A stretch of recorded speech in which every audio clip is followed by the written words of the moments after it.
Singapore, the island nation. The river symbolizes the beginning of our cultural and economic identity as a nation, where culture and knowledge flow together to become the internationally renowned island, as well as the place that we call home today. Beginning with the Singapore stone that once signified to the sailors and tradesmen all over the world that they had arrived in Singapore, to the Singapore River, the hub of trade, to the bustling ports of today. More than just a symbol of international economic and cultural trade, the activities sprouting along the banks of the Singapore River and port reflect Singapore's intrinsic openness and collaborative relationship with the world.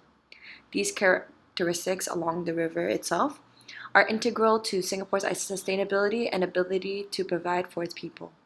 As such, openness, collaboration, economic, and cultural diversity are integral characteristics to every Singaporean and to the nation. For the bicentennial celebration, we would like to present the Singapore River as the first landmark. Amidst the bars, eateries and clubs, a cursory glance at the preserved colonial buildings and shophouses along the river merely hints at the influence of 19th century colonial imperialism, but fails to convey how the river has steered Singapore's growth as an entrepot and nation. Dobbs noted that the histories of the river and city are inseparable, for the Singapore settlement came into being for purposes of trade and the river was the focal point. Contrasting the megaports and terminals, we trace the origins of a global emporium to the Singapore River, which linked Singapore to the international trading network. But beyond the economics, the river was the lifeline of the settlement. Social life of the community blossomed along the river banks, changing the mere port into the heart of the settlement. Migration numbers soared within a decade of the settlement's establishment. The population consisted of Malays, Chinese, Bugis, Javanese, Europeans, Jews, Arabs and more. Singapore was described as a permanent bazaar crammed with productions of almost every nation in the world, and the streets and alleys near the riverbank were filled with sounds of barter in a range of languages and dialects. It is thus evident that since the early 1800s, Singapore has been a multi-ethnic, multicultural and cosmopolitan territory. The Singapore River was the space of economic and cultural exchanges, a center of flows for all peoples, regardless of backgrounds. The next monument we wish to highlight is the Singapore Stone, which is closely related to the Singapore River.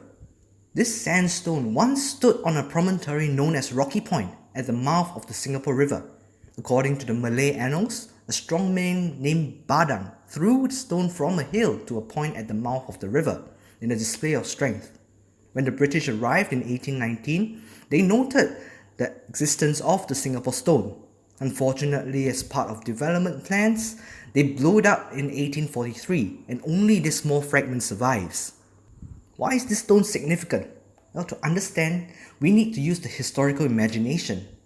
Before GPS was used for seafaring, constraints from the navigation instruments meant that sailors used waypoints and landmarks to confirm their locations.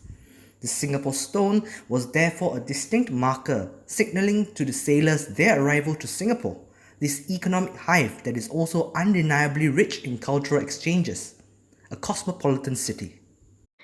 Singapore's transition from central site of trade to nightlife attraction also symbolizes a major development in Singapore's identity from backwater trading port to glistening tourist destination. The beautification of the river made it into a gem that would catch the eyes of tourists and be a source of pride for its people. This development further reflects the movement of trade from the rivers to the ports. This symbolizes the economic growth that Singapore underwent, as well as its growing ability to not only provide the basic necessities for its people to achieve a good life, but to also provide a high-quality life. By the end of the 19th century, the Singapore River was the center of trade in Singapore, but by the 1970s, trade in the Singapore River was dwindling and increasingly moving to port facilities that had the capacity to handle the rapidly growing trade and movement of goods that were flowing in and out of Singapore. But the decades of bustling activity in the river prior had made it heavily polluted and put it in dire need of proper sewage infrastructure and anti-pollution measures. As such, before the Singapore River could become the iconic location that it is today, it needed to undergo an intensive beautification process. The cleanup of the Singapore River required the removal of discarded boats, human waste, rubbish, and debris. Between 1977 and 1987, the Singapore River underwent a complete makeover and got a few accessories along the way, such as Esplanade Bridge, Shenton Way, and Nickel Highway, all of which have contributed to Singapore's evolution from backwater trading port to iconic tourist destination. Finally, the beautification of the Singapore River was accompanied by the development of Singapore's famous marina area, namely the Marina Barrage. Today, the Marina Barrage separates the sea and river and provides view of the next stage in Singapore's economic development, its modern ports. By the 1840s, berthing facilities at the Singapore River had become inadequate for further expansion. Even though there was overcrowding, the merchants were still reluctant to move. But with the arrival of steamships, which required deeper waters for berthing, and the increase of shipping businesses due to the opening of the Suez Canal, this led to the natural opening of the new harbour, today known as Keppel Harbour. In 1852, a wharf was opened by the Peninsular and Oriental Steam Navigation Company at the new harbour area.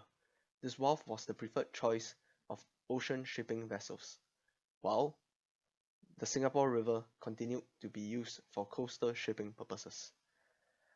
After the Second World War, in the 1960s and 70s, with rapid industrialization underway, to ensure Singapore remained a hub port, Jurong Port opened in 1965 for handling of bulk and general cargo. Tanjong Pagar Container Terminal opened in 1972, built to cope with the higher demands and the rise in container shipping. In addition, in 1974, Pasir Panjang Wharves had begun operations. By scaling through decentralization, these ports have significantly contributed to Singapore's economy and established Singapore as a global maritime hub. The future is a consolidation of these ports at Tuas Megaport, doubling the capacity and improving its efficiency through technology. This ensures Singapore remains globally competitive in the maritime sector. This landscape changes through re-centralization of shipping businesses flow into Singapore shows her continued commitment for dominance in this sector. Lastly, the area left behind by the various ports, Pasir Panjang, Keppel, Tanjong Pagar, and Brani, would be used to build a southern waterfront city. What does this mean for the residents of today's Singapore? Our present economic and cultural landscape is the accumulation of the people that were ushered through our waterways, practices that grew alongside the river and habituated the nation's characteristics. They were inextricably connected to the wider global unfoldings and shaped the ethos that we have come to internalize. The consistent push for adaptation to ensure economic vibrancy, maintenance of openness, and striving to be a global hub where the East meets West is the principle which Singapore has been associated with and has shown great success since its earliest days. We appreciate how nationhood is constructed and reflected through the monuments and landmarks of Singapore as we read into the histories of the Singapore River. Amidst the growing global emphasis on exclusivity, we are again reminded of the values which we should treasure. This marks the end of our presentation, and we thank you for your attention.